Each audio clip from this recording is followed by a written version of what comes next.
Hi guys, welcome everybody. আজকে আমাদের আলোচনার বিষয় হচ্ছে স্টেরিও আইসোমারিজম। স্টেরিও আইসোমারিজম এরকম সমাণু যাদের মলিকিউলার ফর্মুলাও সেম, স্ট্রাকচারাল ফর্মুলাও same, but they oriented differently in space. অর্থাৎ মুক্ত স্থানে তারা থ্রি ডাইমেনশনালি ভিন্নভাবে ওরিয়েন্টেশনে অবস্থান করে। এজন্য তাদের যে সমানতা দেখা যায় তাদেরকে বলা হয় স্টেরিও আইসোমারিজম। এই স্টেরিও আইসোমারিজমের একটা পার্ট হচ্ছে জিওমেট্রিক আইসোমারিজম, এটাকে আবার সিস ট্রান্স আইসোমারিজমও বলা হয়। তো ফার্স্ট অফ অল আমাদের জানা দরকার যে হলো কারা জিওমেট্রিক আইসোমারিজম দেয়। জিওমেট্রিক আইসোমারিজম দেয় হচ্ছে সাবস্টিটিউটেড অ্যালকিনস বা প্রতিস্থাপিত অ্যালকিন। আমি একটা উদাহরণ দেই। অ্যালকিনের সবচেয়ে কমন এবং সবচেয়ে জেনারেল এবং সবচেয়ে মেইনস্ট্রিম উদাহরণ হচ্ছে ইথিন। এখন সাবস্টিটিউটেড অ্যালকিন কাকে বলা হবে?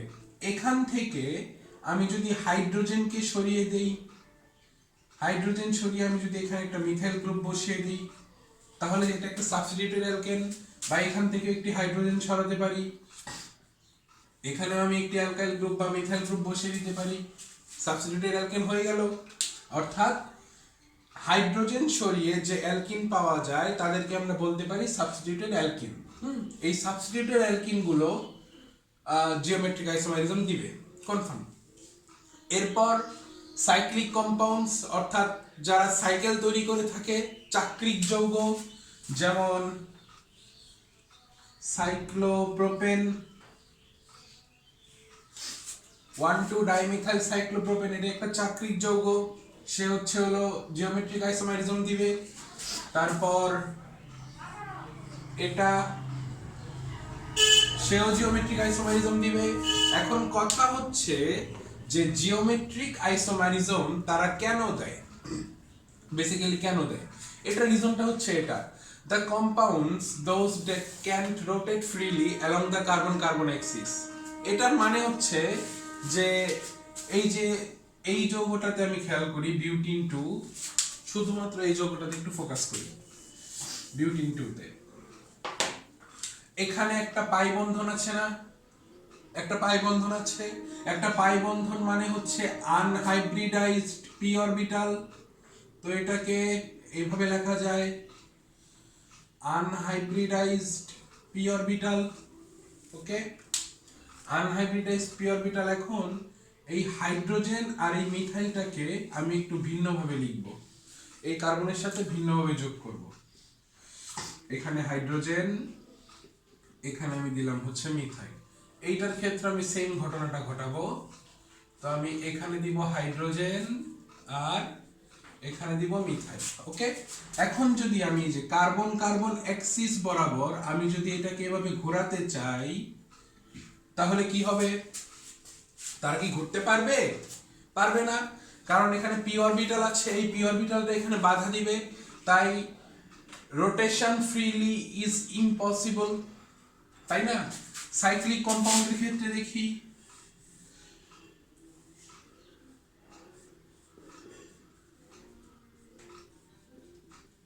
এটা একটা সাইক্লিক কম্পাউন্ড যার নাম 1,2-ডাইমিথাইল সাইক্লোপ্রোপেন। এর ক্ষেত্রে কি রোটেশন সম্ভব? আমি যদি এটাকে এইভাবে রোটেট করি, সেই যে এই বন্ধনে এসে বাধাপ্রাপ্ত হবে, বা এটাকে রোটেট করলে এই বন্ধনে এসে বাধাপ্রাপ্ত হবে। অর্থাৎ সাইক্লিক কম্পাউন্ডগুলোর ক্ষেত্রেও ফ্রিলি রোটেশন ইজ ইম্পসিবল। এই কারণে তারা হচ্ছে জিওমেট্রিক আইসোমারিজম দেয়। ওকে, আচ্ছা, উপরের লেখাগুলো একটু মুছে ফেলি।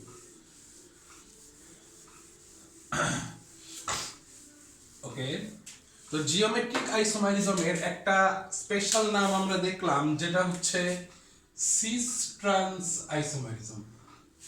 কেন সিস ট্রান্স আইসোমারিজম বলা হয় এদের? ওকে, এটা যদি আমরা খেয়াল করি,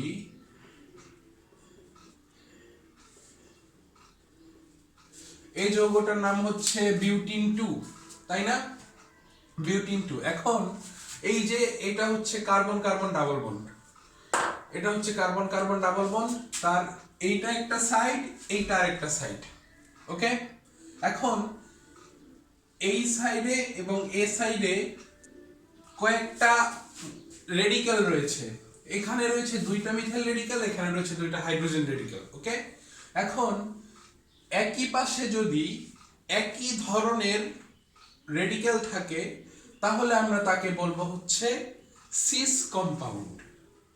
ওকে, তাহলে এটার নাম কি হবে? এটার নাম হবে সিস বিউট টু ইন। ওকে, কারণ একই টাইপের রেডিক্যাল গুলো একই দিকে, তাই এর নাম হচ্ছে সিস বিউট টু ইন। সিসটাকে আবার ট্রান্সে কনভার্ট করা যায়। কিভাবে কনভার্ট করা যায়? যে কোনো একটা কার্বনকে এই দিকে ঘুরিয়ে দাও বা যে কোনো একটা কার্বনকে এই দিকে ঘুরিয়ে দাও, কিন্তু দুইটা না, শুধুমাত্র একটা কার্বন, কারণ দুইটা ঘোরালে সে আবার সিস হয়ে যাবে, তাই না? তাই যে কোনো একটা কার্বনকে আমি যদি ঘুরিয়ে দেই, আমি ধরলাম আমি এটাকে ঘোরাবো আর এটাকে আমি ঠিক রাখবো, এটাকে যদি ঘুরিয়ে দেই তাহলে মিথাইল গ্রুপটা চলে আসবে নিচে আর হাইড্রোজেনটা এখানে আসবে। এখন এখানে কি দেখা যায়? এখন এখানে দেখা যাচ্ছে যে ভিন্ন টাইপের রেডিক্যাল গুলো ভিন্ন দিকে, তাই এই কম্পাউন্ডের নাম হবে ট্রান্স বিউট টু ইন। ওকে, তো এই হচ্ছে আমাদের সিস ট্রান্স সমাণুগুলোর পরিচয়। অর্থাৎ সিস কম্পাউন্ডের একটা কার্বনকে যদি আমি ঘুরিয়ে দেই তাহলেই ট্রান্স কম্পাউন্ড পাওয়া যায়, বা ট্রান্স কম্পাউন্ডের একটা কার্বনকে যদি আমি ঘুরিয়ে দেই তাহলে সিস কম্পাউন্ড পাওয়া যায়। সিম্পল। তো এখন আমরা দেখি যে যদি ভিন্ন টাইপের ক্ষেত্রে, একটু ভিন্ন টাইপ দেখি আমরা এখন। যেমন একটা কম্পাউন্ড আমি লিখি, এখানে হচ্ছে কার্বন কার্বন ডাবল বন্ড, এটা হচ্ছে NO2, এটা হচ্ছে NH2, এখানে দিলাম আমি CH2 CH3, আর এখানে আমি দিলাম হচ্ছে ধরো ক্লোরিন। ওকে, তো এটা তো সাবস্টিটিউটেড অ্যালকিন, তাই এটা সিস ট্রান্স আইসোমারিজম দিবে, দ্যাটস কনফার্ম। এখন এই যৌগটা কোন অবস্থায় আছে, সিসে আছে নাকি ট্রান্সে আছে, সেটা আমরা কিভাবে বুঝবো? সেটার জন্য আমাদেরকে ফার্স্ট অফ অল একটু সাইড নোট করা দরকার। সেই সাইড নোটটা হচ্ছে এদের প্রত্যেকটার ভর।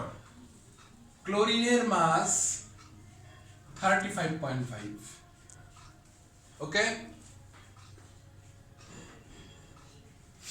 নাইট্রো গ্রুপের মাস হচ্ছে নাইট্রোজেন 14, অক্সিজেন হচ্ছে 32, তার মানে 32 প্লাস 14, 32 প্লাস 14, 4 2 6 3 1 4, নাইট্রো হচ্ছে 46, 46। অ্যামিনো এর ভর কত? 14 আর 2 16। তারপর CH3 CH2 যে ইথাইল গ্রুপটা আছে তার ভর কত? কার্বন 12 24 26 29 29। ওকে, এগুলো হচ্ছে এদের ভর।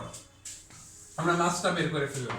এখন মাসের ক্রমানুসারে আমরা যদি সাজাই তাহলে সবচেয়ে বেশি মাস কার? নাইট্রো, এরপর কার? ক্লোরিন, এরপর কার? ইথাইল, তাই তো? হ্যাঁ, ইথাইল ক্লোরিন নাইট্রো। আচ্ছা, তারপর বাকি কি আছে? অ্যামিনো। এই হচ্ছে এদের মাসের ক্রম। এখন আমরা দেখব যে ভারীগুলো একসাথে আছে কিনা বা হালকাগুলো একসাথে আছে কিনা। তো এখানে নাইট্রো এবং ক্লোরিন হচ্ছে সব ভারী গ্রুপ, আর ইথাইল এবং অ্যামিনো হচ্ছে হালকা গ্রুপ। তো নাইট্রো এবং ক্লোরিন একই দিকে আছে, তাই না? আবার ইথাইল এবং অ্যামিনো একই দিকে আছে, একই টাইপের কম্পাউন্ড গুলো একই দিকে আছে, তাই এই কম্পাউন্ডটা হবে সিস কম্পাউন্ড। সিস। এখন এটার নামকরণ নরমাল নামকরণের মতো। অ্যালকিনের নামকরণ কিভাবে করতে হয়? 1 2 3 4 চারটা কার্বন আছে, এটাকে 1 নম্বর কার্বন বিবেচনা করতে হবে। কেন করতে হবে? কারণ এখানে শাখা শিকল পাওয়া যায় প্লাস কার্যকরী মূলকটা আগে পাওয়া যায়। তো এখন তো এটার নামকরণ যদি আমি করি তাহলে 1 অ্যামিনো, তারপর হচ্ছে 1,2 ক্লোরো,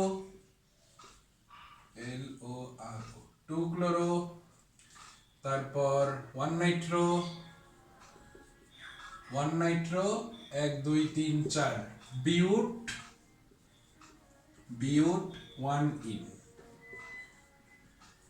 এইটা হচ্ছে সিস কম্পাউন্ড। এখন সিসটাকে যদি ট্রান্সে আমি কনভার্ট করি, তাহলে হয় এই কার্বনের দুই পাশের মূলকগুলোকে ঘোরাবো, অথবা এই কার্বনের দুই পাশের মূলকগুলোকে ঘোরাবো, যে কোনো একটা। আমি এখন এটাকে ঘোরাবো। তো এটাকে যদি আমি ঘুরিয়ে দেই, তাহলে এটা থাকবে সেম, NO2, আর হচ্ছে একটু বেশি বড় হয়ে গেল টানটাই নিশ্চয়, ওকে। আর এগুলো এখানে আসবে ক্লোরিন, আর এখানে আসবে ইথাইল গ্রুপ CH3 CH2, ওকে। তাহলে এটার নাম কি হবে? এটার নাম হবে ট্রান্স,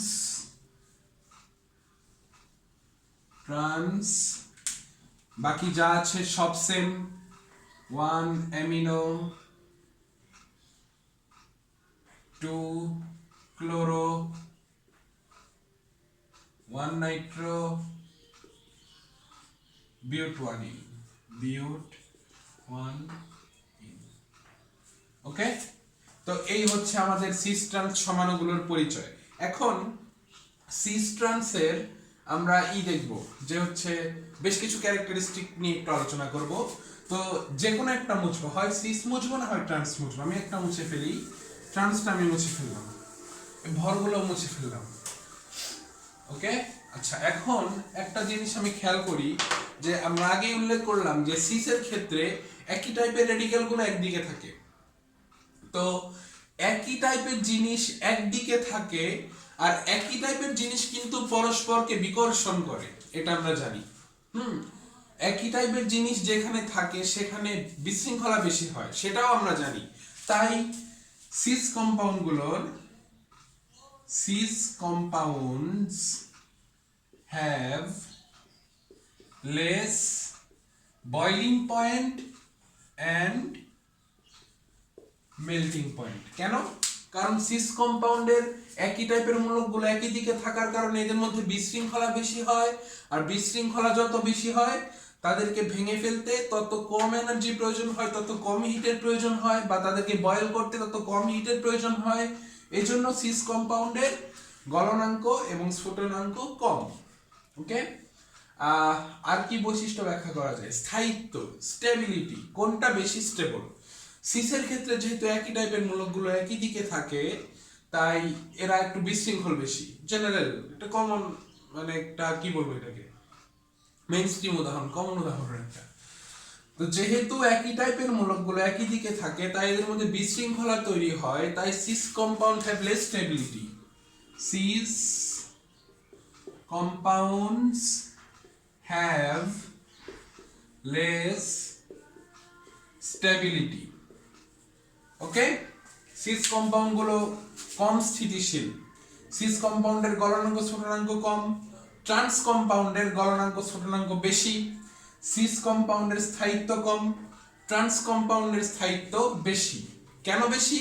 কারণ একই টাইপের মূলক একদিকে থাকে, বিশৃঙ্খলা তৈরি হয় সিসের ক্ষেত্রে, আর ট্রান্সের ক্ষেত্রে একই টাইপের মূলকগুলো ভিন্ন দিকে থাকে। এই কারণে এদের মধ্যে বিশৃঙ্খলা কম হয়, আর এদেরকে ভাঙতে বেশি এনার্জি দরকার হয়।